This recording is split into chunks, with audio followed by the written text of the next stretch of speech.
Shelley, can you hear me? Oh, she's muted. She's muted. You're muted, Shelley. We're just gonna be a few more minutes. We could look I got the okay. Yeah. Give a thumbs up. I can hear you.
Yeah.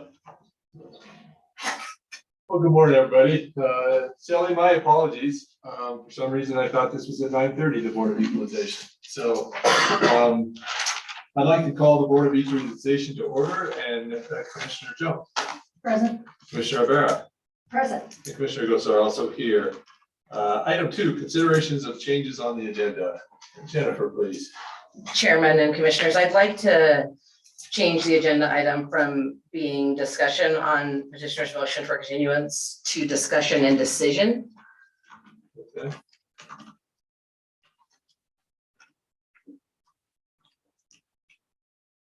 Okay.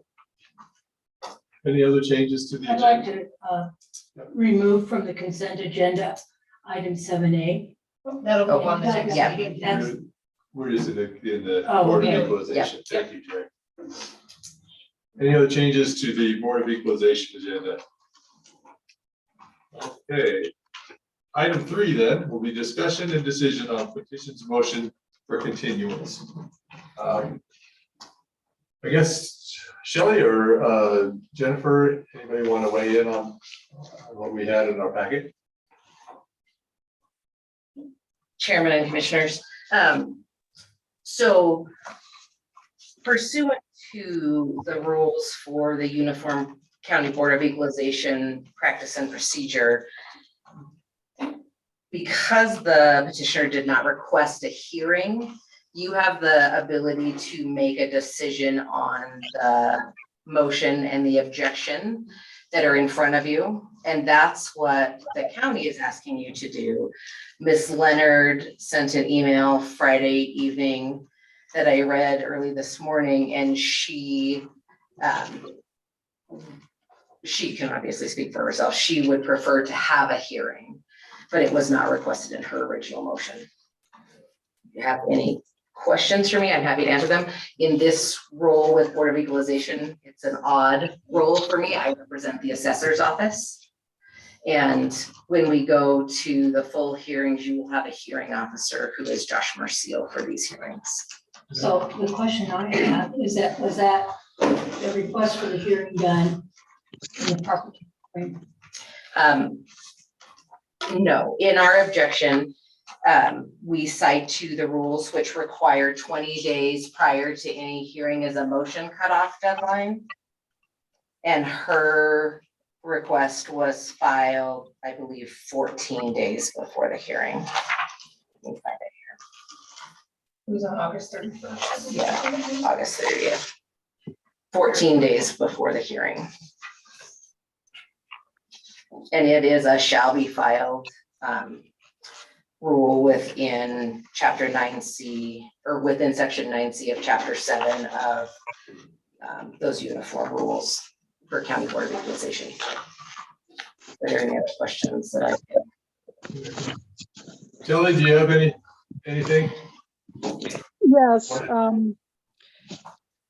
I had sent that email to Ms. Curran in an effort to try to negotiate again. I started contacting the county attorney and the clerk on August 7th. They were somewhat unresponsive, and Ms. White and Ms. Curran said it was not possible to request a continuance, that the statutes didn't allow for that. But as I got more information, I discovered that it was possible. And so I'm struggling to get information. I'm also struggling with health issues that were unforeseen. And that was the original reason for contacting them and requesting information about a continuance. I can do no better than the average citizen asking for information, and if it's not made available to me, then and a lot of new information has appeared on the assessor site over the last few months, which is excellent, but it doesn't help someone who's struggling to just get through a day. The playing field has also been changing, as it mentions in my request for a continuance is that the information on my property detail keeps changing. My assessment keeps changing. The information I have obtained only recently that details, and this is the major complaint, is the details constantly change on my property. And I had no idea that it had been changed. The heating source had been changed in 2021. I wasn't told. That's about the fourth time that has been changed. And when it's changed back, the assessment increases on my property, although the assessment didn't decrease when it was changed to electric baseboard heat as opposed to hot water baseboard heat, which it has always been. It's just not an equal or fair playing field here. Chairman Gosar, sorry to interrupt. I would like to object at this point. This is supposed to be a discussion on a motion for a continuance, not an argument of the issues. If that I Ms. may Leonard has interrupt, with her this assessment will is be- about what's happening that is preventing me from being able to gather my information or even get assistance.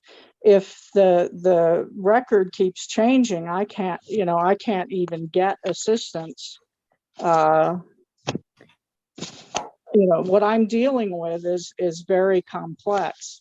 And so that's why I'm asking for a continuance. The first reason that's listed there is about all the changes and the health reasons that I brought to their attention, which they have ignored. It seems like a inequitable process to begin with. If someone has accidents or health issues that befall them, that there is no process for a continuance. And that's what I was told at the time I first contacted the county attorney and the clerk's office. Ms. Leonard, Shelley, we are unable to change the statute as a board of commissioners. The statute is the statute that's set by the Wyoming legislature. When we read a shall, we have to do the shall part, the words that come after that. Is there some reason that when you read the statute, that the 20 days, you missed the 20 days before to ask for continuance? I didn't have access to the statutes until August 4th. I read the rules and practice procedures for an appeal for the County Board of Equalization. And as I mentioned in the email to Ms. Curran, Section 12 makes it sound as though a hearing is not available on even a continuance. So the information that I received doesn't really give the detail necessary. I requested just to where I would file an appeal from Ms. Curran and with whom, and never got a response at all. I am in constant pain. I'm in constant pain because of the injury and dealing with these health issues. The packet of the state statutes is in a very, when I received that on August 4th, is a very difficult thing to get through in the present circumstances, which is why I was asking for an extension to get counsel once I realized, it's just, it's an insurmountable amount of information that I can't really access in my present state. So do you have any training in the law? I have never worked as an attorney. I know nothing about the administrative processes. I have, I've been to law school and I worked on motions and, but aside from that, it's really more about my present condition. Even if I had worked as an attorney for many years, I can't say that at the moment that I would be able to deal with the constantly changing situation that's happening right now. What isn't changing is the statute language, and hasn't changed, nor does the county keep that. I'm not, what statute are you referring to? Because I'm looking at the county's rules and it doesn't say anything about 20 days. Chairman Gosar, if I may step in, the 20 days rule is within the Board of Equalization rules that are in the Wyoming administrative rules. It's chapter 7, section 9C says, and I quote, "No motions unless otherwise provided by these rules shall be filed within 20 days of a hearing." There are no provisions in the rules to allow an extension of that time for a motion for continuance. Section 10 of those same rules goes on to state that motions requesting continuances or extensions of time are not favored. They can be granted sparingly when there's a showing of good cause or when necessary to ensure fairness or otherwise avoid manifest injustice. Those are in the rules that were referenced in Ms. White's letter that went out setting the hearing. It specifically references chapter 7. Those rules are available on the Wyoming administrative rules site. They are not something that the county maintains. And just to clarify, I did receive an email from Ms. Leonard that she sent after 5 p.m. on the 29th. I was out sick on the 30th. By the time I got back in the office on the 31st, Ms. Leonard had already filed her continuance. So I figured there was no need to respond about how to file. I thought she had sorted that out. And further, when Ms. Leonard has called my office and talked, I don't represent Ms. Leonard. I don't give her legal advice. When she asked to change the hearing date when we spoke on August 11th, I told her that we were opposed to that because of our statutory timeframes, getting the hearing officer, allowing the order to be drafted after the hearing, and then reconvening the Board of Equalization prior to October 1st, as is required by statute. Thank you. Commissioners, any other questions for Jennifer or Shelley? Nope. Okay, well, I'd entertain a motion on the petitioner's motion for continuance. I move that we deny the petition for continuation. Second. So moved and seconded. Any further discussion? Hearing and seeing none, all those in favor signify by saying aye, please. Aye. Aye, all those the same sign. The motion carries. Shelley, thank you very much. September 13th at 1 p.m. We'll look forward to hearing your discussion with the assessor's office and making a determination on the taxes. Thank you so much for joining us, and my apologies again for being late this morning. All right, item 4, adjourn as the Board of Equalization. Seeing no more business before the Board of Equalization, I'm going to adjourn the Board of Equalization, and we'll call the Albany County Commission regular meeting to order for September 5th. Mr. Jones. Present. Commissioner Rivera. Here. Commissioner Gosar also here. If you would stand and join me for the Pledge of Allegiance. I pledge Allegiance to the flag of the United States of America and to the republic for which it stands, one nation, under God, indivisible, with liberty and justice for all.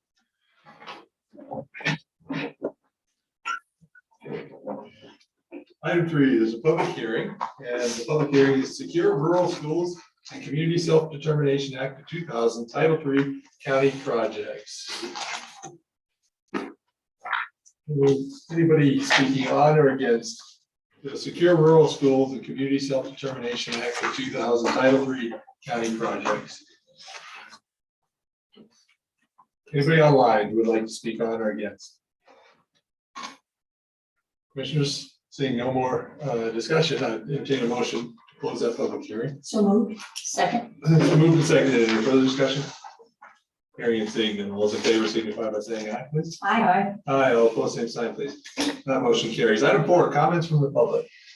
Let's take in chamber here first. If you have an item that you'd like to comment, just state your name And if you're from Albany County, we'll just, if you're somewhere else other than Albany County, let us know. If not, we'll just assume you're from Albany County.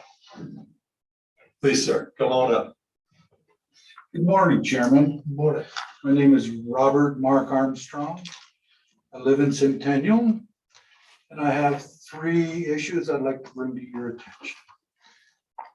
So every time I go into the friendly store in Centennial, I get yelled at about speeding through Centennial. And so I've come to ask that the law be followed. We have a school in Centennial, and under the law, it requires sidewalks or crosswalks, flashing lights, and a reduction in speed to 20 miles an hour. That would be helpful in reducing speeding through town. As a volunteer fireman, I have sat at the North Fork Road and 130 with lights and siren going, trying to get to somebody's house that's on fire. And I've had to sit there and wait instead of pulling out in front of speeders and then honk my horn at them. I've gone from my house to answer a call and had people passing on double yellows.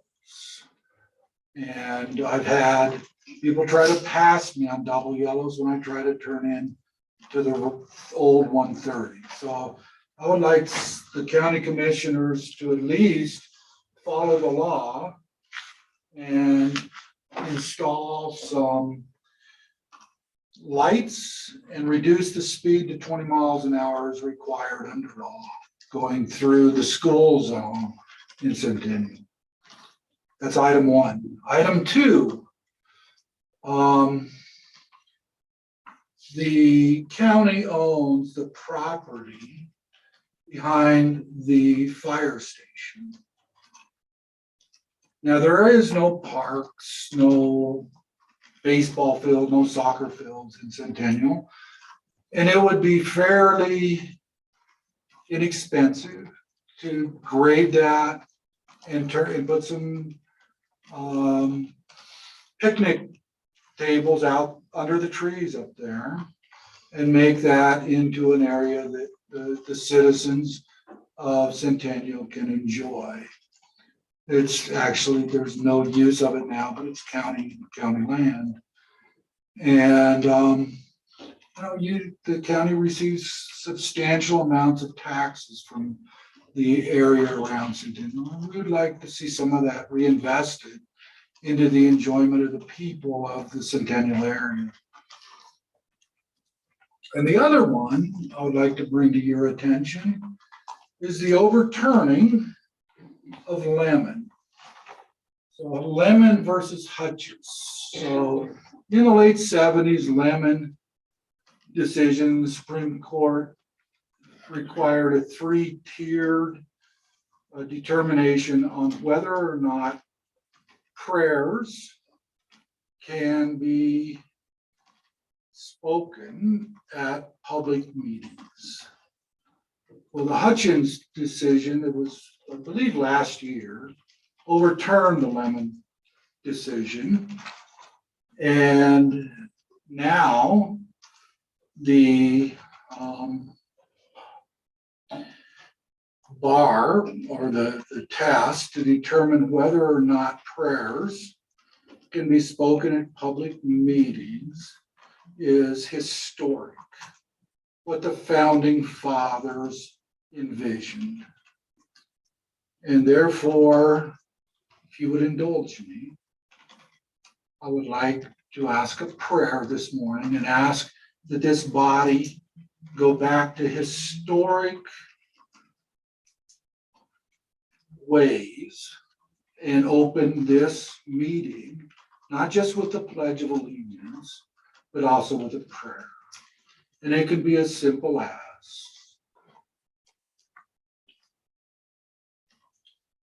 God, maker of this universe, give this body the wisdom to represent those who elected you and bring us back to the moral standards we have as a nation. We pray this in God's name, amen. And with that, I'll end my public comment. There another public comment? Just so the audience knows, the highway that runs through Centennial is a state highway, and that is under the control of the Wyoming Department of Transportation. The county has no ability to put crosswalks or speed limits on the state highway. Any other public comments here in the room?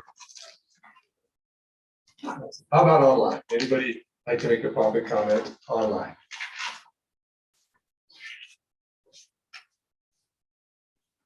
Last call. All right, Commissioners, I entertain a motion to close the public comment. So, yes. The second was a public. Moved and seconded. All those in favor, signify by saying I aye. got what you were saying. All those in favor? Aye. Second. However, we. Aye. Motion carries. Thank you. Item 5, disclosures. Commissioner Jones, any disclosures? None. Commissioner Rivera, I have any none. disclosures? And item 27, I sit on the hospital board, so I will be, I'll repeat myself from item 27. Item 6, any considerations of changes on the agenda? Yes, I would like to remove item 7A from the consent agenda and put it further down in the regular agenda. Okay. Commissioner Rivera, anything? Add no changes. Okay. I entertain a motion for approval of the consent agenda as amended. Second. Moved and seconded. Any further discussion? Hearing and seeing none, all those in favor signify by saying aye, please. Aye. Aye. Aye, all opposed, same sign, please. Motion carries. Terry, where would you like to move? So, Wherever it's convenient for you. do you want to start it straight up, or do you want to put it? It doesn't matter. It wouldn't hurt. Doesn't matter. Okay, let's put it right here. That's 7. Well, we'll put it 8A. It's just we don't have a 7. So we'll put it right after this bipartisan infrastructure law. Okay, item 8 for the regular agenda, present for approval, FAA bipartisan infrastructure law, airport infrastructure grant project number 3-56-0017-047-223 for the Laramie Regional Airport to reconstruct runway lighting and install runway and identifier lights on runways 12, 30, 321 in the amount not to exceed $1 million, $580,401, and direct the chairman to sign for Albany County and authorize the Laramie Regional Airport Board Chair, Leah Brown, to sign on behalf of the airport upon concurrence with the city of Laramie. Tracy, you're not Amy, but go ahead. Thank you. Wear my airport treasurer hat today. And since Amy's not here, this is exactly what it is. It is the grant to move forward on the the runway lighting and install runway and identifier lights. Commissioners, any questions? I have none. I have none. I entertain a motion for item 8. I move that we approve item 8 as presented. And second. Moved and seconded. Any further discussion? Hearing and seeing that all those in favor signify by saying aye, please. Aye. Aye. Aye, all opposed, same sign, please. The motion carries. Thank you, Tracy. Okay, the minutes from the regular meeting of the board. Board approves the minutes of August 15th, 2023, regular meeting of the Board of Commissioners. Sarah? I would like to have an approval on the executive session minutes. No way, I guess it was. I want an approval on the minutes of the executive session. So it has to be, we can't approve the regular minutes and the executive session. So we'll need to do them separately.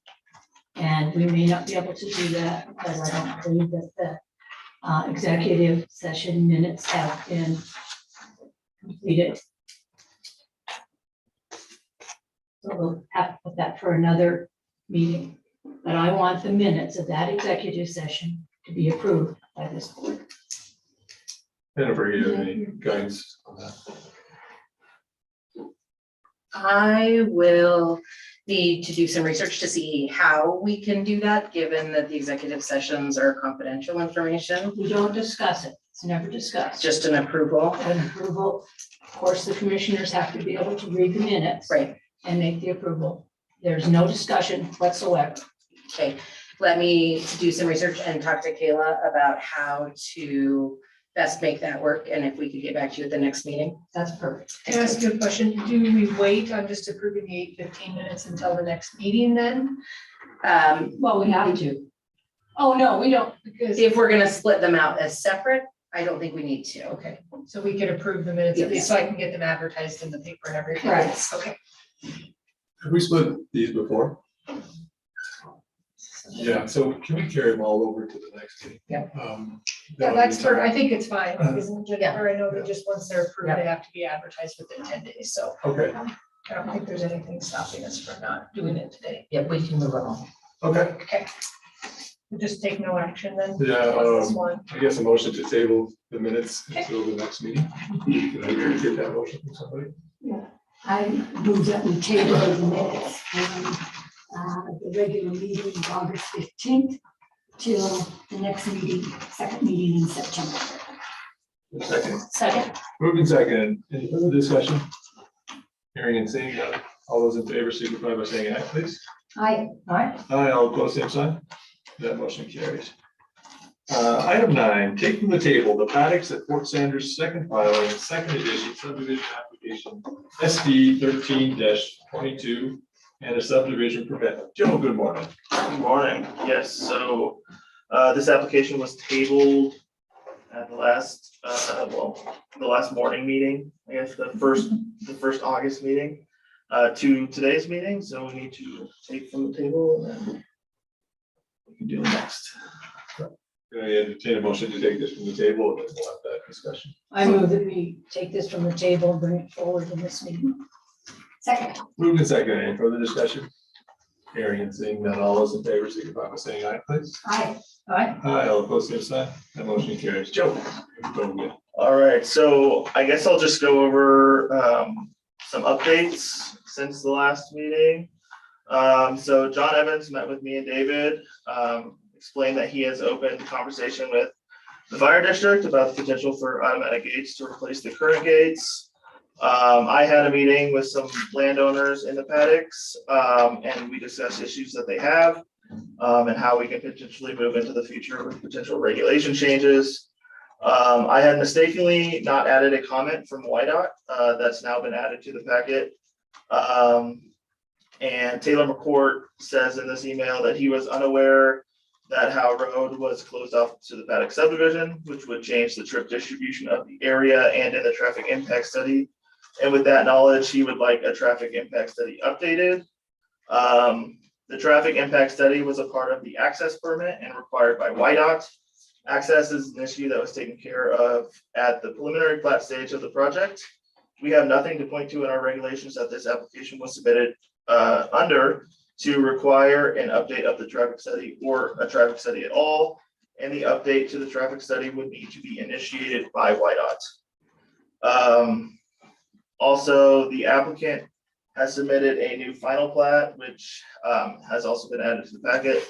This new final plat changes nothing about the lot structure or anything like that, but it adds a note that says buyers of lots in the final plat of the paddocks at Fort Sanders, second filing, second edition, are subject to the Hall Road Maintenance Agreement dated June 23rd, 2008, between Neptune Management and Mountain Cement, recorded by the Albany County Clerk, Book 2008, page 3871, which provides that ingress egress for these lots is via city ranch only.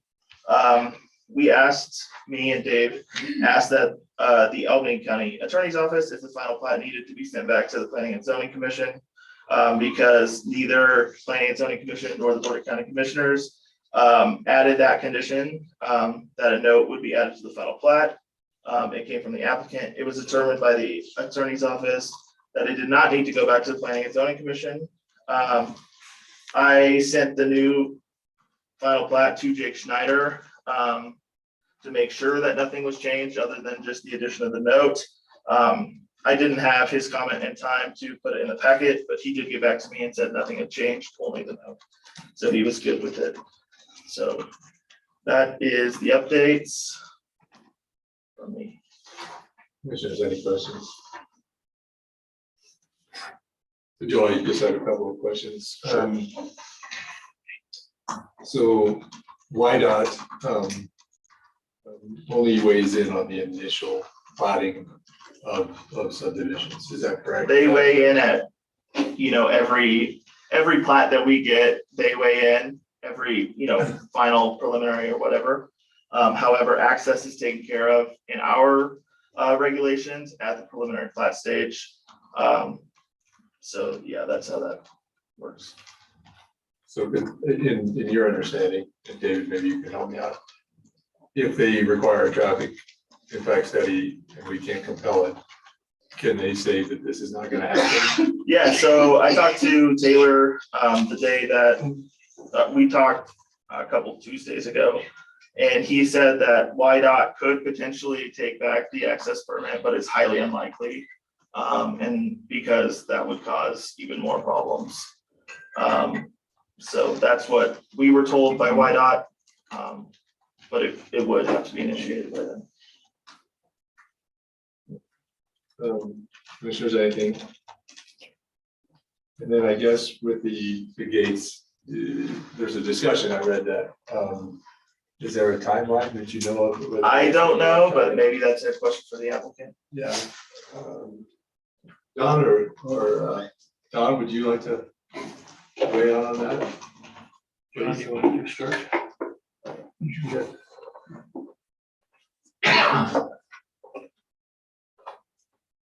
Good morning, I'm Don Prigoda with Prigoda Edwards and Rampua, attorneys for Neptune Management, John Evans. Since the meeting on August 1st, the primary efforts that have been expended with regard to this final submission have been with regard to the lock system on the gates accessing Howe Road. The fire marshal has been contacted and lock boxes have been ordered and are being installed today on the gates. Those gates will be similar to what is used by realtors. The fire marshal and its office and officers will have the access code. Keys will be inside of the lockbox, and they will can unlock, not have to bring bolt cutters out, and that will provide a better emergency access system for emergencies within the paddocks. With that, it seems that we've tried to study the concept of electric gates, devices that would open the gates with some special type of electronic device. Those don't seem to be working satisfactorily. Looked into issues such as, can you open a gate with the sound of a siren, which I gather exists at least one location here in Laramie. But this seems to be the recommended process for access and approved by the fire marshal. So I think with that, we've tried to address concerns of the county commissioners and the residents. We've fully complied with all the rules and regulations of the county, and would ask the commissioner to approve the final plat that's been submitted. Any questions? I want to thank you and particularly Jerry Peterson for improving the access to the paddocks off of Hope Springs. Howe Road. Howe Road, okay, yeah. And because that's been a great concern to me, and so I really appreciate the time and effort that was put into this. I think it was a reasonable concern, and I hope this is an improvement that will meet with approval by the residents. Thank you.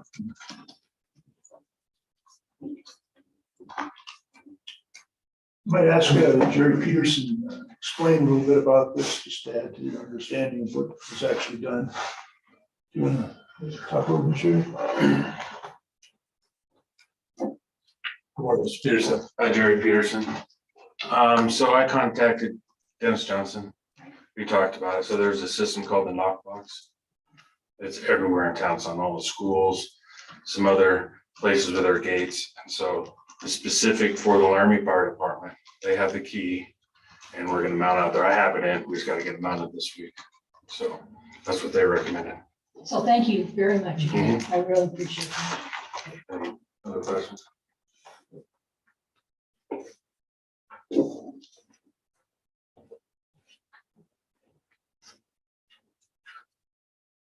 Good morning. Good morning. Just like to request that our previous motion be approved at this meeting to go ahead with the second addition to the paddocks. I think that we have successfully resolved the commissioner's request that we find an easier way to access these gates. And I think this is the one that appears to be the most acceptable for the fire department. So we would ask that with this resolution, that we go ahead and approve that. I would, however, say that you satisfied one request. The other one we can't make you do with the two ingress and egress because our regulations don't require it yet. But I do worry about a southern fire and what that means for people trying to leave the paddocks. So there are some issues still outstanding. Okay, but that is unrelated to this Yes. suggestion. Yep, it is unrelated. Yep. Okay, thank you. Thank you.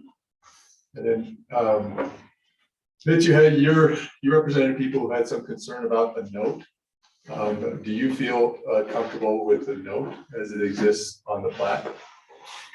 Thank you, Mr. Chairman. Mitch Edwards with Nicholas and Tanner on behalf of Mount Smith. That's the note that we asked be added, and so that alleviates our objection as long as that's added to the final plat. Okay, thank you. Everything's sure. I'm just ready to make a motion, seeing how some of these, so, Sure, come go on. ahead. Yep. Hello, Mark Garcia. I live out at the Paddocks. Thank you. Get your first name, please. Mark Garcia. Thank you. We wrote a letter. I don't know if all you commissioners got it. We wrote a letter submitted in the package, some of our commissioners. We thank John for trying to resolve the access to the EMS first responders. The only question is, and concern of ours is still is they have access to get in through Traverse and Post. We have no access to get out if there's an emergency coming in off the south. That's our biggest concern. I don't know if you understood, or I know you understood, but I did a tally about the houses were built before and after the lot was developed and everything, so you have it. Try to think the back city, yes, why not get it? We did talk to General Court about it. And he does recommend that it's going to be suspicious. More vehicles in and out of the palace than what there is right now. We also did a FOIA request. I can turn it over to Gail. She actually is up to it. There we go. We did a FOIA request. Who actually owns Howell Road? Still considered County Road 22. Mitch has claimed that they have easement rights, which is in the document. It does say that, but it does say it's for haul purposes only in the FOIA request. So then again, we're still under not sure who actually owns Howell Road. Is it county road? Is it on Mount Smith? We just have easement right away for the haul trucks. Nobody seems to be able to tell us. And these are somewhat vague. They date go back to 1957. So way before my time. So other than that, we did pull out the Hall Road agreement maintenance that was dated June 23 of 2008. I highlighted a couple special areas for you folks to look at it. And it does state in there that that's Monmouth Road or Howell Road is a county road 22. But we redacted a statement in our new covenants out there, and then at the time, we had a committee, well, I wasn't on the committee, but they did a committee to redact the agreement between Joe Evans and Mountain Cement. I hate to say it, but we have a threatening letter that we're gonna be sued if we didn't put those back in our covenants. To this day, we still have not done it, because we don't have the votes to do it for our bylaws. So I have that over to you. So we're not here to oppose the new plots. We just want to make sure the residents have them out in the future, residents are taken care of with in our community, access in and out. The other thing I'd like to bring up is in the International Fire Code, I noticed that Cheyenne has adopted it. Talking with Joe, they were talking about thinking about trying to get some of those adopted in Albany County. Especially for the two egress, and the two over 30 homes. That's something very near to us. Again, if we get a fire come in there or a major disaster, major snowstorm, we can't get out. How do we get out? We don't have the keys we don't have block keys to get in and out of those roads. So that is a big concern for us. Did speaking with Joe, I told him I was going to say this. We had a very lengthy discussion between myself, Joe, and Jennifer Christensen, and he does have some concerns out there too with the access. So we would really like it to be tabled again or denied until we get further resolution on access into the paddocks. And at that, I think you'll be Access in or access out? both. Egress, both. If there's any questions? Well, I think, some of the concerns that we had at the last meeting, the reasons to table have been alleviated with the key box as well as the statement from the whiteout. However, since our regulations have nothing at this point about meeting the amount of egress and ingress requirements, and the initial final plat was approved prior to this commission, I don't think we have a choice as far as legally, but to grant this final plat application. And I sympathize with the people living out there. That concern has not been relieved here in any way. And I'm hoping that P&Z will take some time and look at these regulations, change them, update them to where if there is a future subdivision application that it will have to meet requirements for ingress and egress that these two now have not met. And I sympathize with you homeowners out there, but I don't believe we can put this off anymore legally. Is there anything? Once again, I'm gonna ask John to do what's right and see that there's a egress from the paddocks. But I will have to vote this forward, but I want John to do what's right and make sure there's a way that people can get out of there if there's an emergency, short of running through the fence. Me, if I need to get out of there, I go right through the fence, but not everybody's maybe quite as aggressive as I am sometimes. Joe and David, there is discussions at the planning and zoning about requiring two egresses for subdivisions of certain sizes. Is that correct? Correct. And when would you anticipate that be getting for a vote in front of planning and zoning? It'll be on the Planning and Zoning Commission next Wednesday for a public hearing. Depending on if there's any significant changes that are made, it could be coming forward to you for publication very soon. Thank you. I'm not in favor of tabling this again, because when you table things, it costs the contractors and developers money. But I just want to ask John to please do the right thing. Okay. Garcia, I agree with you. I think there should be more regulation, and we are working on it. It won't take place for this. No, it will not, Terry. I know my job. But I want you to know that we have heard and we're paying attention, and I really do think it's important. And I wish there were some other thing we could do legally to compel this. I don't know that I have that option, and we have checked. So I entertain a motion for item 10, please. I move that we approve the paddock support standards for second party subdivision application.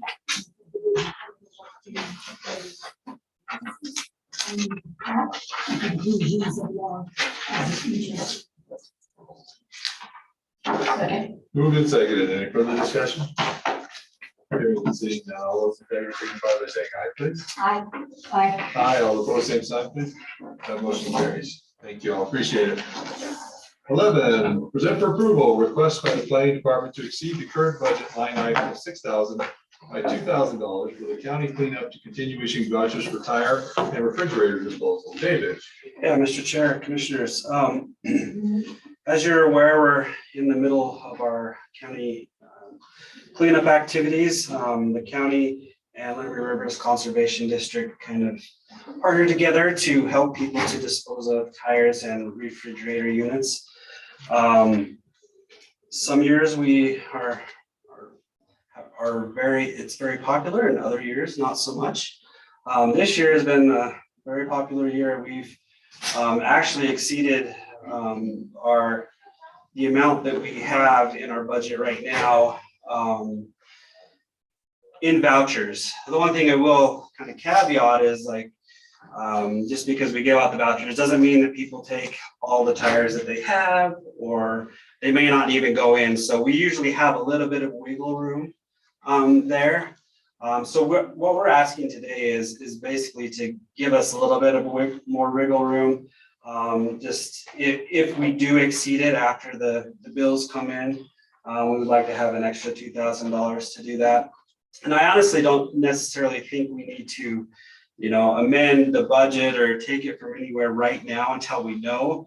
But this is more, if you're okay with that, then we'll keep going with the program. If not, then we'll just cut it off and we won't give any more vouchers out. So I guess what I'm saying is, like, at the end of the year or whatever, if our budget doesn't cover whatever extra comes out, then we need to make an adjustment there. So this is kind of put you on notice and get your feedback. If you don't want us to do it anymore, we can stop giving out vouchers.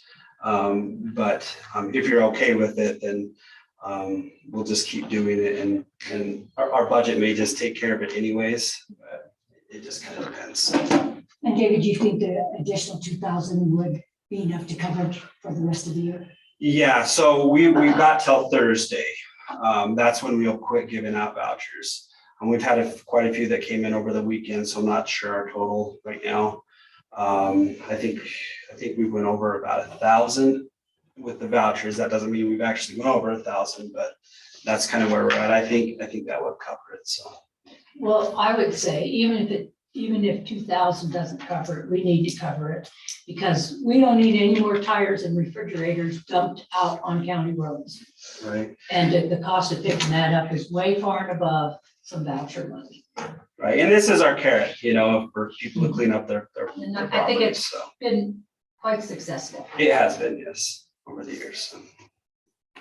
I entertain a motion for item 11. If there's no I move that we approve item 11 as presented. Second. Moved and seconded. Any further discussion? Hearing and seeing none, all those in favor signify by saying aye, please. Aye. Aye, all opposed, same sign, please. That motion carries. Thank you, David. Yeah, thank you very much. I know that the citizens of Albany County really appreciate this program. And you are up again for 12, present for consideration, utility access request by Rocky Mountain Power to connect at Laramie Plains subdivision, block 3, lot 1 through 3, lot 6 to power via Mockingbird Lane right of way to the power pole located on Vista Drive, and authorize the planning director to provide an approval letter for this project. Go ahead, please. Yeah, Mr. Chairman, Commissioners. Rocky Mountain Power obviously wants to connect a property that's on Mockingbird Lane from a power pole on Vista Drive. It's going to be underground through Mockingbird Lane. Mockingbird Lane is not a county maintained road. However, it is one of those public access roads. And so I think I sent you the exhibit or whatever that kind of shows where it's going to go.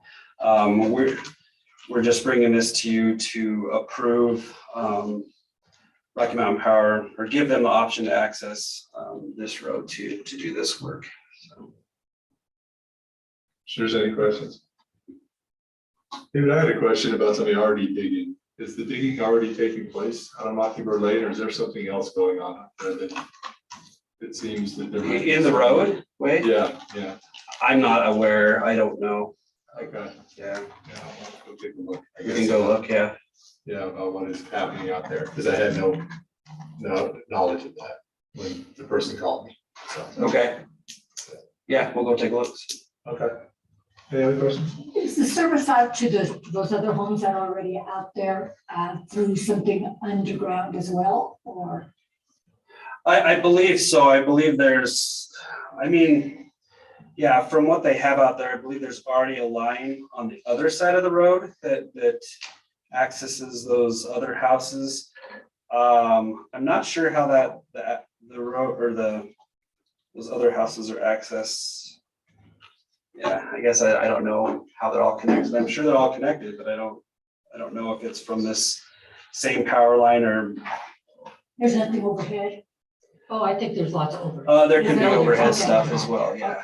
But I'm thrilled to death that this is going underground. Yeah, for sure, yeah. I think it's helpful for them too, because the wind doesn't blow it over when it's underground. People don't hit power poles and knock them down and knock all that. Right. Yeah, lots of positives. Yep, for sure. We provide item 12 as presented. Second. Moved and seconded. Any further discussion? Hearing and seeing none, all those in favor signify by saying aye. Aye. Aye, opposed, same sign, please. That motion carries. Thank you, David. Item 13, present for approval, overall account agreement and terms and conditions for banking services to First Interstate Bank, and direct the county treasurer to execute the individual account agreements for the Albany County General Account, warrant account, payroll account, employee health benefit account, and county road fund account, and obtain appropriate signatures for each account. Tracy. Good morning again. At our August 15th meeting, you have approved and awarded the bid for the banking services to First Interstate Bank. This is to follow up with the banking agreement for each account. The one included in the packet is an example of what will be enacted for each account. Because of the nature of the information that appears on those account agreements, such as my social security number, my driver's license, and my birthday, my middle name, all those things that, scammers like to have. We chose to do one overall agreement as an example, and then each one will be conducted individually for the accounts. And I will be seeking your signature, Mr. Chairman, for each of those accounts. Any questions, I'll be happy to answer. Tracy, are you the only signatory on that account? I am not. No. Okay. Every account will have more than one signature. The general account will be myself and my deputy signing Madden. The warrant account, payroll account, the warrant account, payroll account will include Kayla, myself, and yours, Mr. Chairman. And then the health benefit account will be Kayla, myself, and Sunny. And same with the county road fund. Okay, thank you. Commissioners, any others? Entertain a motion for 13 then. I move that we approve item 13 as presented. Second. Moved and seconded. Any further discussion? Hearing and seeing none, all those in favor signify by saying aye. Aye. Aye. Aye, all opposed, same sign. The motion carries. Thank you, Tracy. Thank you. Appreciate it. 14, present for approval, letter of authorization for Albany County's .gov domain registration. Adam, good morning. Good morning. Thank you, guys. So before you is letter authorization on your behalf that will go to CISA requesting essentially our reservation for our .gov domain. This will be utilized for our website domain as well as our email domain.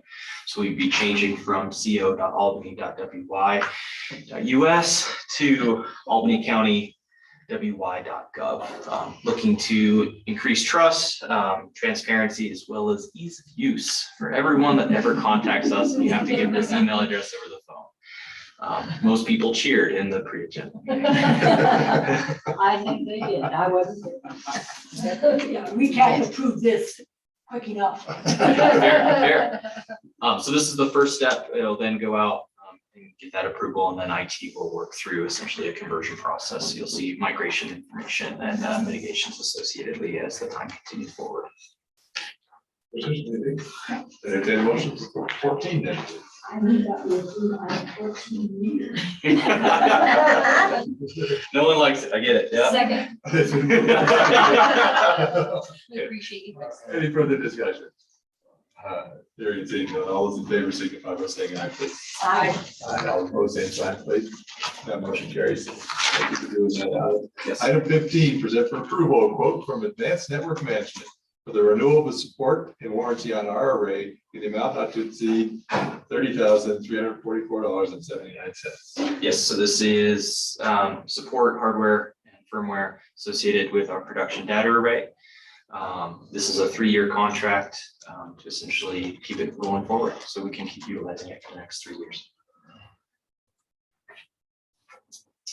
We're getting two different numbers for the packet. Item 15 is 34,670.79. So that's that is the compute side, data, and so the storage array is one item, the compute array is the other.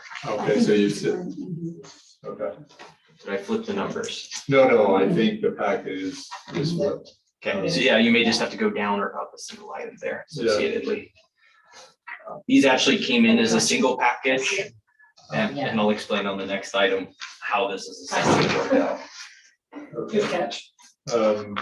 So I guess this 30,000 is the correct number. Correct. Yes, $30,344.79. This is leveraging NASPO as of the prior purchase agreement.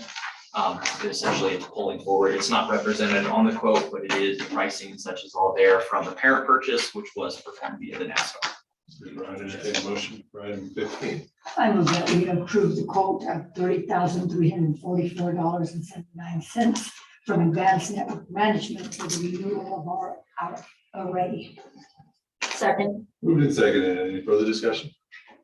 Hearing and seeing none, all those in favor signify by saying aye, please. Aye. Aye, all opposed, same sign, please. That motion carries. Item 16, present for approval, quote from Advanced Network Management for the purchase of compute resources in the amount to not exceed $34,670.79. So tracking back, our renewal quote was actually 2 pieces. It was the data array, storage array, production array, and the production compute resources. When I got the second half of that, I kind of was flabbergasted as it was also matching at $31,000. In our last go with HP, it turned out to actually be cheaper. Instead of bringing the very, very old compute back under maintenance, it was cheaper to get new equipment. That's what we did. We got 4 compute hosts. You guys are gracious enough to allow us to do that. Out of curiosity, when I already saw that kind of money being spent, I went back and said, how competitive can we get on brand new compute again? To lay that out. It's an increase of $3,000 for the same coverage for brand new compute. We are moving down one array, so we are losing some resources, but in our efforts to consolidate and reduce our overall footprint, that is not of effect. We actually did a full-scale disaster recovery situation. In that situation last week, everyone ran on the reduced hosts in that aspect. There was no notice, no issues, no one pointed anything out. So we're asking that we continue forward in that direction. So $3,000 to get brand new equipment plus the same 3-year coverage. Entertain a motion for 16 if there are no questions. I move that we approve item 16 as presented. Second. Moved and seconded. Any further discussion? Hearing and seeing none, all those in favor signify by saying aye, please. Aye. Aye, all opposed, same sign. That motion carries. Item 17, present for approval, a quote from Advanced Network Management for the purchase of equipment to repair our data center battery backup in the amount not to exceed $14,759.72. Yeah, so lo and behold, I go on vacation, come back, something had to break, right? That's kind of the stipulation of going on vacation. At the time, this is what caused the about an hour outage here on that Friday afternoon while I was gone. We ended up losing 4 out of the 5 power management modules in our battery backup, which caused us to overvolt and the entire data center essentially rebooted. Associatedly, the battery bypass went on, it went inline and was unoperable from there forward. In that time, I've got it at least back. I've recovered 1 of the power management modules. But after talking and looking at our renewal timelines, it was determined that we really need to revamp. So we did essentially a 3-quote initiative. We went at a repair cost. It's a modular platform. We can pull things in and out and replace them in single units. So we looked at repair for what was damaged as well as what is timed out. So that includes the batteries and the intelligent modules. Quote before you today. The second one was a rip and replace of a very similar sized unit. It was about another $10,000 to $12,000 more with no real gain other than maybe a service bypass that we could add at any point in the future. Third timeline was looking as battery tech has improved to look at a lithium ion solution. They're newer into the kind of the data center battery backup game. That was $45,000 again. And it does give you a small timeline, but the cost of ownership still doesn't break even in terms of the lithium ion compared to the lead acid. So we have chosen to carry forward on just the repair option, which was the lowest cost quote, and will get us back up. So. I'm glad it wasn't any higher, otherwise we may not have heard that decibel range. Yeah. Adam, how old was our data center backup? 2012. So the power monitor, normal lifespan on a power management module is what, maybe 8 years, 10 at most. So we pushed that. 3 of the 4 batteries are refurbished. They have a sticker on them from 2017. And again, lead acid is good for 4 to 5 years. So again, we really push that timeline. And then Had this not had happened, Adam, sorry to interrupt you, would you have been looking at replacing this, or did you? It was a part of our infrastructure funds already allocated for this year to look at a refresh. It's been on kind of the back burner plane, but again, it's one of those, like, it's a holdover battery.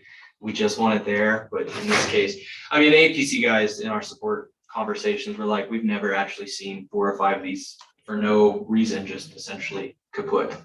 And we didn't have any power outages or anything that day. The entire thing just turned upside down on its own. I think the capacitors had enough. So it's on our schedule. It should have been replaced either this year, and like I said, we were looking at it. Probably last year would have been a better timeline. But she was trucking along. We test it. It tests every 2 weeks. We keep an eye on it. We check on it, and we exercise it. That's what you do with a battery and with your redundancy. So you just kind of hold faithful. Let's keep going. And she got mad and turned over on me. So. Anything question for 17 if there are no other questions? Go ahead, Sue. I moved that we approve item 17. Second, any further discussion? Hearing and seeing none, all those in favor, signify by saying aye. Aye. Aye, all those opposed, same sign. That motion carries. Thanks, Adam. Thank you, guys. I appreciate all your support. Yeah. Item 18, ratified letter of support for Charter Communications to Elena Zempel, Broadband Director for Wyoming Chamber Business Council. So this was, someone from Charter reached out to me and asked if the commission would be supportive of them going after a grant application through Wyoming Business Council to try to help with broadband. And so you guys saw the letter, it was sent out last week. This is to officially make that a part of the public record. Any other questions? I'm more than happy to try to help you with it, but that's what I know. Well, I move to ratify the letter of support for Charter Communications as presented. Second. Moved and seconded. Any further discussion? Hearing and seeing none, all those in favor signify by saying aye. Aye. Aye, all opposed, same sign. That motion carries. I think that was a well written letter. And just a little side note, there is more money coming for broadband, in rural areas. However, the business council's identifier is, I think it's somehow tied to the census data. Adam, you might have something? Yeah, so I attended I had a kind of an informational meeting late last week associated to the BEAD program. It sounds like most of the funding is going to get absorbed by essentially status 1 and status 2, which are underserved and non-served agencies. I would definitely explore and ask that everyone go out and look at the Wyoming broadband mapping. If you don't believe your home, and all of our constituents are a part of that, are well represented, now is the time to challenge that. And actually, I'm trying to work on putting something up on the website to help navigate some of those questions so that we can get better feedback out of Albany County. So That would be great, because there's a gentleman in Centennial I've been communicating with that showed me the CSV that they downloaded, and it's just as 9 numbers as a zip code, and they were having a hard time determining if their property was in the underserved, not served part or not. yeah, the hard part will be staying on top of that mapping. It's changing weekly, if not daily, as to their evaluations as the challenges come forward. And the ISPs have, I think, a 20 or 30-day timeline to associate with that challenge from the constituent end. So, but I'm not sure if a lot of it's going to be available post tier 2 for essentially what they consider community anchors, which is maybe some of the things that we would fall into. Most of it's going to be the residential side and ISPs associated. So. Yeah, I think the comment period ends the 21st of September, if I remember correctly. Yeah. So there is. Thank you for getting that on the map. Yep. I appreciate it. I have a comment. Sure, thank you. So you said that's gonna be off the census tract? Or it seemed like, I don't know. If that's the case, Albany County does not fall in any of those categories. The way the census tracts were drawn this time, we don't fit in any of them because I've been dealing with them with multiple other grants. I mean, we all know because we live in this community what's here, but when you look at us through the census tract that they drew, it doesn't fall and it doesn't look good for Albany County. So we still write applications, like for that anyways. But we know that then our chances aren't as great when they look especially at these other things. So just so you know. Yeah. That's my thought of how they delineated it, because I could make no hide nor there of how they did that. And I have definitely addressed my frustrations with anybody that listens to me on this one. Because I mean, Brady and I look at it all the time, and it just is, if they would have drawn things just a little bit differently, yeah, we absolutely would have some of those areas. But the way they drew them, we just don't. And So we tried to look at other data. the meeting I went to didn't indicate anything about census. So, I mean, if it's not, then that's great, but if it is, it does, Albany County just look good. And then when you have the students on top of it, it's really just I bet a whole mess. Yeah. Yeah. Sorry, I just wanted to say, for anybody who's struggling to find their zip code +4, the post office through USPS.gov has a zip code lookup. You can put in your street address and city and town, and it will tell you what your zip +4 is. Yeah. So. Thank you, Adam, for getting that mapping out there if you can. That would be incredibly helpful to direct people to that. Because I directed them to the business council, but that was didn't help them very much. Yeah, and I don't know how well I'll be able to rewrap the information outside of the same sort of aspect, but we're gonna do our best just to hopefully encourage our populace to go out and challenge some of the data, because I don't know if it's entirely correct. Okay. And most of it, I don't believe it's census created, Pete. Right. I believe it all comes from ISP, essentially handoff mapping, and their contracted and estimated bandwidths associated to those certain areas. You'll actually notice if you go to the mapping, there isn't a lot that's even in any of those categories down here. In comparison to Wyoming, we're well served, at least from that retrospect. But I would hope that people can go out and voice a different opinion. So. Well, I think that the one advantage that Centennial has is that they do have a library. And that is one of the what do they call it, founding or? Community base points or something. Yes, Yeah. is a library. And so hopefully the fact that they do have a library would be very Yeah. helpful Thank you for that. since input. they're getting rid of the school. Well, not anytime soon, I don't think. Nope, they're keeping, Yeah. Well, as of right now, this school year. because the last I heard, it was out. They're in school right now. I know, but I don't know about the future, but. yeah, right now in the future, yeah, not tomorrow, which is a good thing. All right, item 19, present for approval, Big Brothers Big Sisters ARPA budget change request. Bailey, thank you, good morning. Good morning. Steve Hamburger reached out to me in regards to one of their ARPA fundings that we awarded them. And they're having troubles getting those services filled. So they had asked if they could do a change of scope, really, because it's a change of scope and not just a simple budget change. I did want to bring it in front of you all. What they're asking for, what the original ask was to have contract services to help their, yeah, yeah, exactly, they're care coordinators. And then what they're asking for is basically to hire a contractor to change out their air treatment and conditioning system. And we did, we have awarded a similar one to Open School, I believe it was, and they're using the same, they plan to use the same contractor and do the same exact thing they did. So it's a completely shift in scope. That's why I wanted to bring it to you. They're not asking for any more funds or anything like that. And Steve's fairly certain they can get the work done by December 31st, which is the deadline of the funds. I was gonna ask you maybe how you can, how they can reconcile going from care coordinator to something that is totally unrelated to that, but yeah, it's been done and it's okay to make that scope change. I mean, it's your call. I mean, we did have some, like Open School, like I said, did do that exact same project. It was just their original project. They just didn't have anything they changed from. So it's fine. I mean, in the grant eyes, it's completely fine. This is your guys' fine. So as long as you guys approve this, then Steve's okay to move And forward. Steve's not on, is he? No, he had another meeting, so. Okay. Any other questions for Bailey? 19. I'd entertain a motion for 19. I move that we approve item 19 as presented. Second. Move it second, any further discussion?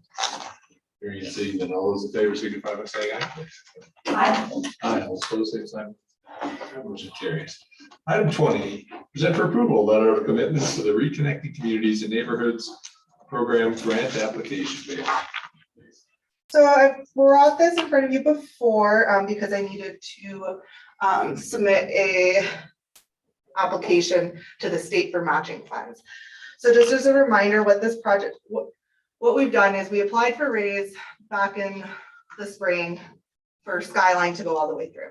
We were not awarded funding. However, we've had a debrief with them and we were actually scored relatively high. We just didn't hit that next level because of lack of data was our biggest thing. So one of the things I talked with Rob and Jake about was I think we need to make this bigger. Because one of the only project that the RAISE grant funded in the state of Wyoming is the interchange of I-25 and I-80. And that has the most traffic probably out of anywhere in the state. So you gotta add more people that it'll affect. So one of the thoughts I had was, one of the things we kept talking about was 30th going all the way through the interstate, going over the interstate, and then connecting to Skyline. So that was always the overall goal in the back of our mind when writing Skyline. So we decided to create a bigger application. We've reached out to the city, we reached out to the state, both are on board. We did have a hiccup last week with the city, but we're good now. So in front of you today is just a letter of commitment for this project, saying that the commissioners are on board with this.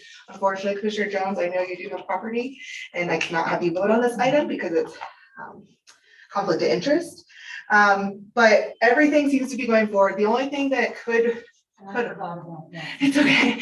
The only thing that could put a pause on this is if the state decides not to grant us those matching funds. If they decide not to, I'm going to pull the application because unless you guys have $375 or $75,000 you'd like to put forward, I think at this time it'd be better just to pull the application and maybe reconsider next year and see if the state during budget will allocate more funds to that matching. So. We have a question. The meeting we had last week with the city, Did they commit to a letter of support for this? Yep, and I sent it to Janine last week. I haven't heard from her yet. But I mean, Okay. And this is due?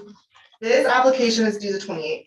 Okay, so she hasn't. Yeah, and then I haven't, because my recommendation was, so the city is applying for this grant as well.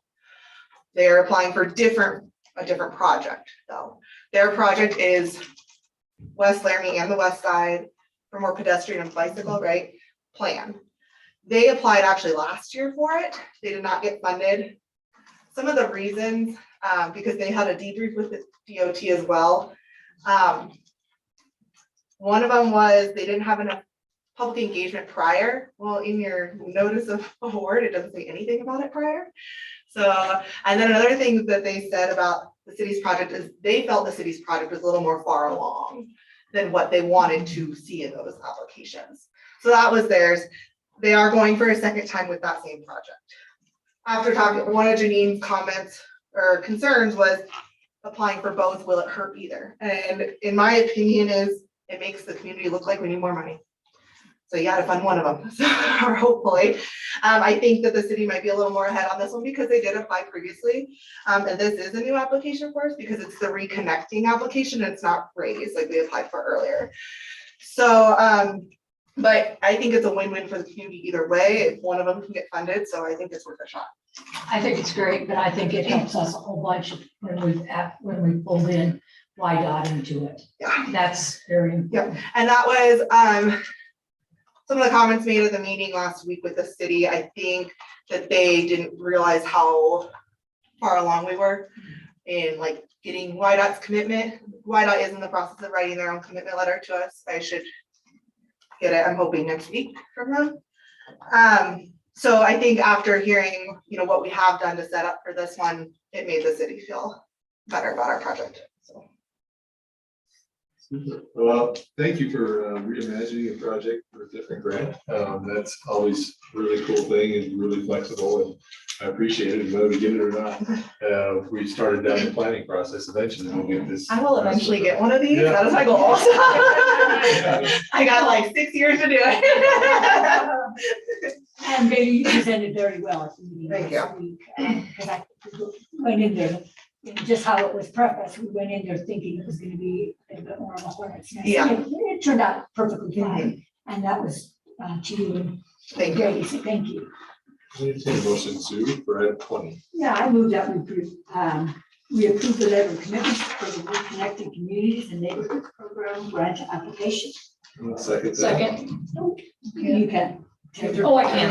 I didn't vote, I was just. Any further discussion? Hearing and seeing that all those in favor signify by saying aye, please. Aye. All opposed, same sign. And one abstention. Good check. Thank you. Thank you. Appreciate it. Bailey. 21, present for approval, request for the proposal for nurse practitioner services for participants of the Albany County Court Supervised Treatment Program and direct the clerk to advertise. Heather, good morning. Good morning, commissioners. Thank you for your time today. Presenting before you is the RFP for our mental health nurse practitioner services it does cover both our adult and our juvenile program. Our SAMHSA grant, the federal grant cycle ends in September. Our current contract, with Albany Community Health expires at that same time. With the new grant, we have not heard yet on the grant if we have been awarded it yet or not.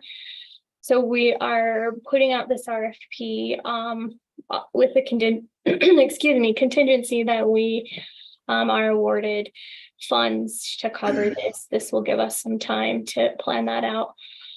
This contract covers our mental health medication and as well as our medication assisted treatment, which covers Suboxone, naloxone, those kind of medications for opiate use disorders. So pretty big deal. And then we would then be going into the new grant cycle if we're awarded it. Other commissioners, any questions? Yeah, Heather, does this nurse practitioner work with the program counselors? They do. We communicate as far as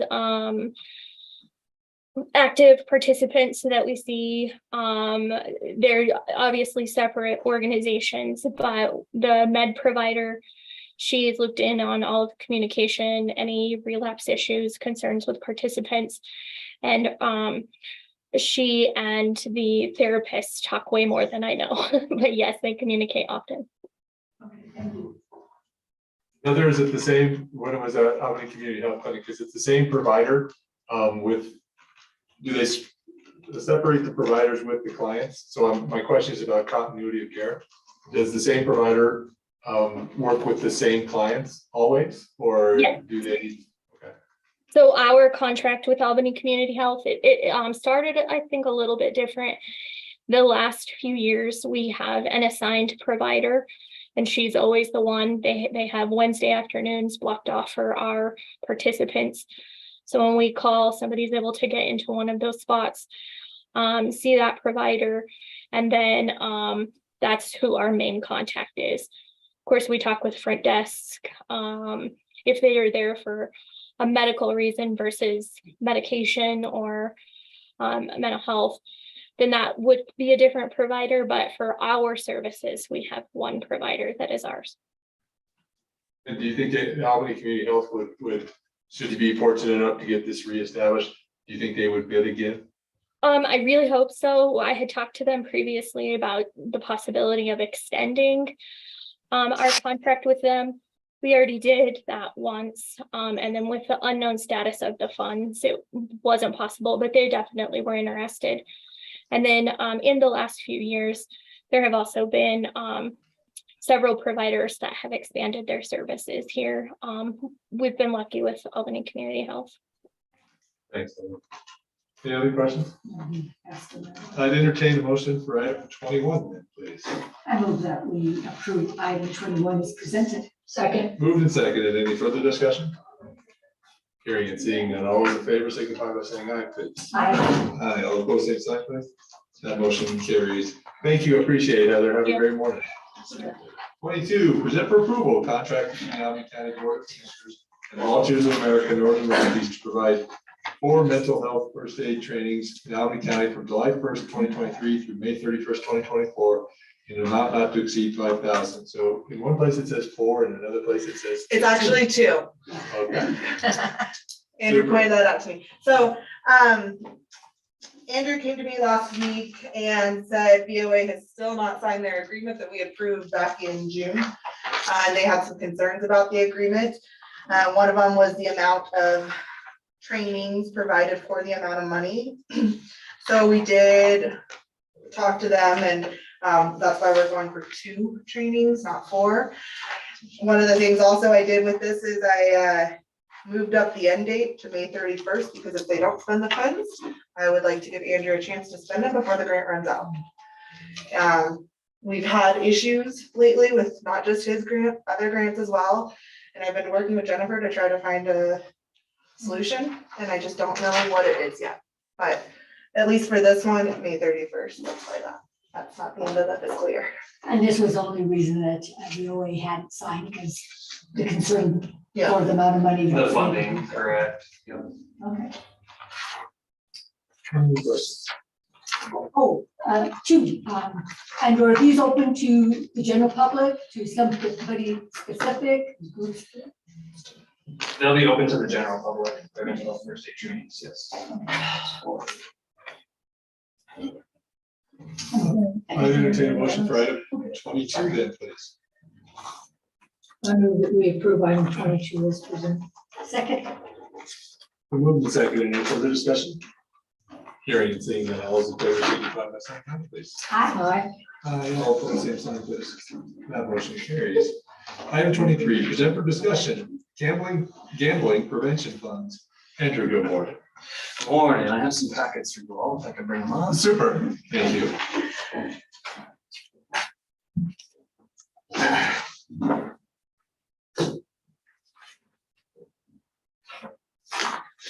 So So I just wanted to present an option for spending some of the gambling prevention funds that we received. I'm hoping to run some advertisements on the radio, specifically during the university football and men's basketball games, which is the third option on your front packet there. The idea of the advertisements will be targeting safe sports betting practices, how to keep that entertaining, fun, and not have it become a problem. The package includes 3 streaming and radio ads during football games, 2 during men's basketball games, and then 25 just standard advertisements during the month. And then the second page is kind of an idea of what I had, what the radio ad might sound like. The top option is something that I would read and be on the radio. The second option is just kind of a general overview of some safe sports betting practices that Town Square Media employee could read for us. And that's kind of what I wanted to discuss with you all. Would advertise it as Albany County Prevention. So I didn't know if you wanted me or somebody within the county to read those ads. If you felt more comfortable with somebody from Town Square Media reading those. And then the final page is just a refresher on the amount of funds that were accepted in June. Yep.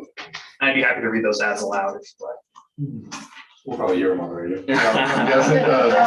Well, I hope that you read them Yeah. as far as it's your voice, because I think it makes more of a connection with prevention and you and getting that. Well, it's a real person that's flashed by this. I think it's excellent if you read. Perfect. Just a question about how you can develop the wording of the ads. Is that something that is, reviewed, or is that, a small group of gambling addicts said this is interesting information or these are the ways to talk about it? Or So what I did is I just kind of took some information from the bigger sports betting sites like DraftKings, FanDuel, MGM, the sites that are supported and approved in Wyoming, looked at their list of safe sports betting practices and kind of tailored it to this ad. So, and that's why I advertise it too at the end. If you feel like you need support for a gambling habit, please use the gambling hotline listed in your sports betting app. So if they're using DraftKings, FanDuel, whatever it may be, they can get support right through their app. do you have any statistics about the demographics of the people gambling? I guess, would there be a substantial amount of university students, and targeting the ad to something like that would be interesting because you could lose, right, scholarship money. Yep. And Especially for the ability to athletes, go yeah. forward in education. Exactly, yep. And I believe the age limit in Wyoming is 18 for sports betting. So definitely a large group of young people who maybe can't go to a casino, which is 21, but can, do sports betting on their phone. And then other statistics, I don't have anything. I do know that sports betting is becoming a kind of a gateway to other gambling problems. So I'm hoping to kind of catch some people before it becomes an issue. Yeah, I definitely like the statement of don't count on this being a reliable source of income. Yep. Yeah. So, are you all comfortable with the third option down? I know they advertise, Coach Bowles radio show, kickoff show. We could advertise during Broncos football games on Sundays, and I'm comfortable just doing the football and men's basketball games for now, which is the 2,975, which runs through March 2024. I think it's really important to have the information go out, but not be stuffing it down people's throats. As soon as you start that, they go, oh. They're gonna tune it out. Yep, exactly, so. Is there any way to text this out or to put it on the big screen at War Memorial Stadium or in the arena auditorium if you're worried about gambling? That's a direction I'd like to take this for sure. Advertise it at the venue, at the game. I haven't looked into that yet, what something like that would cost. This is, just shy of $3,000 and we accepted a little over 40,000. So the funds are definitely there to do something like that. Super. Well, then we see Yes. if you're getting any phone calls or anything. Any questions? Nice. Entertain motion for 23. I move that It's we just a present. discussion. Oh, okay. I move Just that kind of we needed to, discuss it. yeah, go ahead with the approval from you all to move forward with that. And working with Town Square Media, they said they could get it on the radio by the game this Saturday. So Nice. Super. Yeah, thank you, Andrew. That's Thanks, it. Andrew, that's Thank you wonderful. all. Yeah, really important to us. Thank you all. Item 24, present for approval, Fifth Amendment to inmate telecommunications location agreement between Telmate LLC and Albany County Government. Sheriff, good morning. Good morning. This is an extension to the agreement that we already have with Telmate LLC for all of our inmate telecommunication services within the detention center. Commissioners, any questions? I've none. Jennifer, you don't have any concern of taking it out to 2027? I entertain a motion for 24. I move that we approve item 24 as presented. Second. Moved and seconded. Any further discussion? Hearing and seeing none, all those in favor signify by saying aye. Aye. Aye, all opposed, same sign. That motion carries. Item 25, award bid for the purchase and delivery of 2 full-size 4-door, 4-wheel drive or all-wheel drive pickup trucks with upgraded suspension and pursuit of police package specifications with trade-ins to Ken Garf, Cheyenne, in the amount of $41,223. Authorize the chair to sign the contract. Aaron, please. Yes, we at our last meeting, we had opened up this for bid, and we had 2 bids that came through. Ken Garf was number 1, and then Fremont Chevrolet in Riverton was number 2. This was the lowest bid. And so that's the one that we went with. They also gave us a pretty decent trade-in package for the vehicles that we're trading in. So we're able to get, if you guys authorize to sign that contract, we'll get 2 full-size 4-door SUVs for $41,223. Any questions? No questions. On this one, it says pickups. Oh, pickups, I'm sorry. The next one's SUVs, sorry, I'm getting them backwards. So it'll be 2 pickups on this, for this contract. I entertain a motion for 25. I move that we approve item 25 as presented. Second. Moved and seconded. Any further discussion? Hearing and seeing none, all those in favor signify by saying aye. Aye. Aye. Aye, all opposed, same sign. That motion carries. Item 26, present for approval, invitation to bid for purchase and delivery of 2 full-size 4-door, 4-wheel drive or all-wheel drive SUV with upgraded suspension in pursuit of police package specifications. Aaron, please. Yeah, so this is, like we said, we had to split up the bids because pricing from most of our domestic car manufacturers doesn't come out for SUVs until Thursday, actually. So we're getting this bid out so that all of our local and regional dealerships will be able to make a bid on it. So, and this one has no trade-in. It's just for 2 4-door SUVs with police package. Any questions? If not, I'd entertain a motion for 26. I move that we approve item 26 as presented. Second. Moved and seconded. Any further discussion? Hearing and seeing none, all those in favor signify by saying aye, please. Aye. Aye. Aye, all opposed, same sign, please. That motion carries.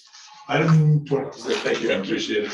Item 27, present for approval agreement between Albany County Board of Commissioners and Iverson Memorial Hospital for services pursuant to Wyoming State Statute 2510-101 through 25-10-127 in the amount not to exceed $175,000. Jennifer. This is our annual contract with Ivanson Memorial for Title 25 funding for patients. And it outlines our daily rate and sets that cap. Commissioners, any questions? I entertain a motion for item 27. I move that we approve the agreement between Albany County Board of Commissioners and IMH for services pursuant to Wyoming statute, oh my goodness, 25-10-101 and 25-10-127, in the amount of not to exceed $175,000. Second. Then moved and seconded. Any further discussion? Seeing none, all those in favor signify by saying aye, please. Aye. All opposed, same sign, please. And 1 abstention. That motion carries. Item 28, award Title III funds in the amount of $12,632.51 to Kent Hinges, Albany County Fire Warden, to be used for ongoing and future fuel mitigation projects. $12,632.51 to Aaron Appleheads, Albany County Sheriff for the repair and or replacement of equipment utilized in the search and rescue operations on federal lands. Kayla. Good morning, Mr. Chairman, Commissioners. Title III funds were advertised. I don't remember the dates, it's been some time ago. We had the public hearing, of course, well, it would have been 45 days prior to now. We had the public hearing this morning.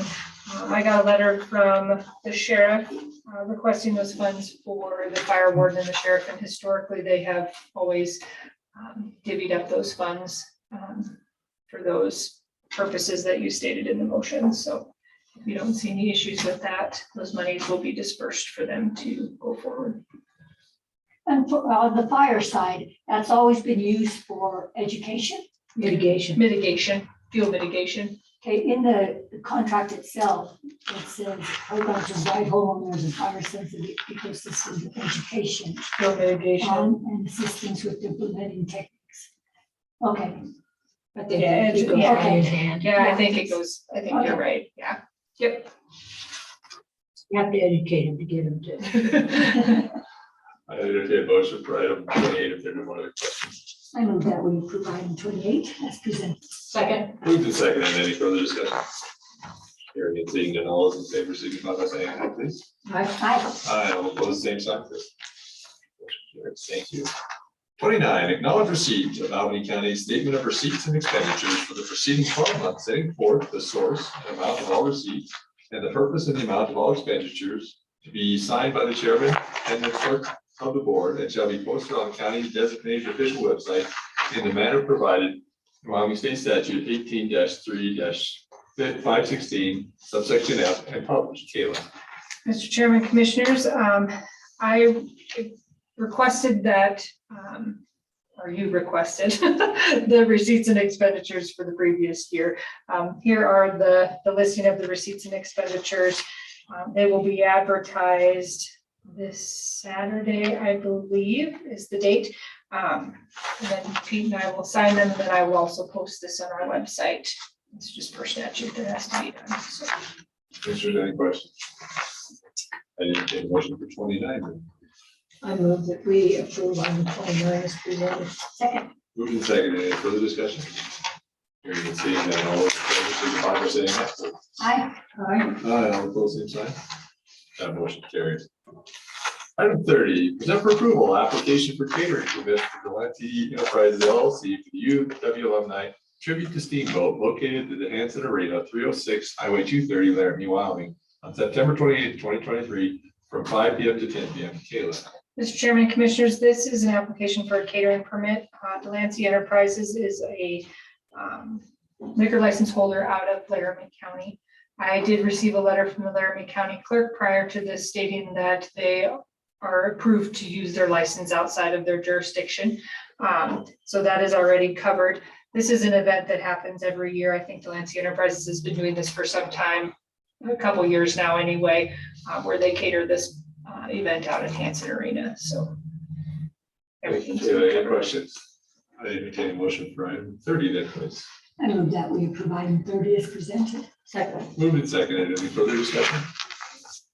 Hearing and seeing none, all those in favor signify by saying aye. Aye.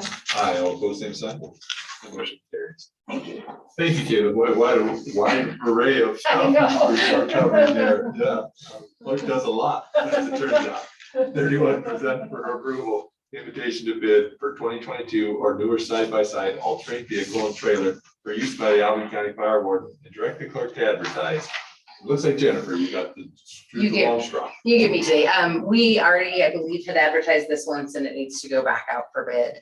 I don't think they didn't receive any bids, no. So they're gonna make an effort once it published or once it's approved again this time, they'll reach out to different vendors to let them know. A lot of times the issue we have, especially when we're only requesting one thing, is the vendors and especially local vendors don't know if that's not something they regularly check for. But if you reach out to them, then you often get more submittals. So that's what they're gonna do. Super. Any questions? Any motion for 31 if there are. I move that we approve item 31 as presented. Second. Moved and seconded. Any further discussion? Hearing and seeing none, all those in favor, signify by saying aye, please. Aye. Aye. Aye, all opposed, same sign, please. That motion carries. Item 32, thank you, Jennifer. Present for concurrence, City of Laramie, Wyoming Resolution 2023-61. Resolution of the Laramie City Council declaring a vacancy and appointing a member, Joseph Lord, to the Urban Systems Advisory Committee for the City of Laramie, Wyoming.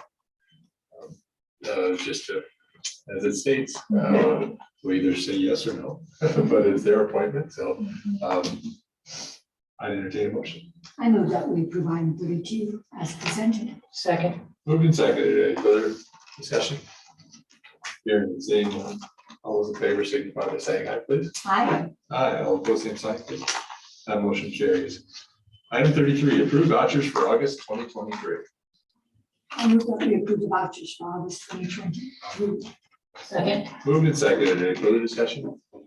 Hearing and seeing none. All those in favor signify by saying aye, please. Aye. Aye. Aye, all opposed, same sign, please. That motion carries. Seeing no more business before the Albany County Commission on September 5th, 2023, I'll call the meeting adjourned. Thank you all, and we'll see you in 2 weeks at 6 p.m. on September 19th. Thank you all.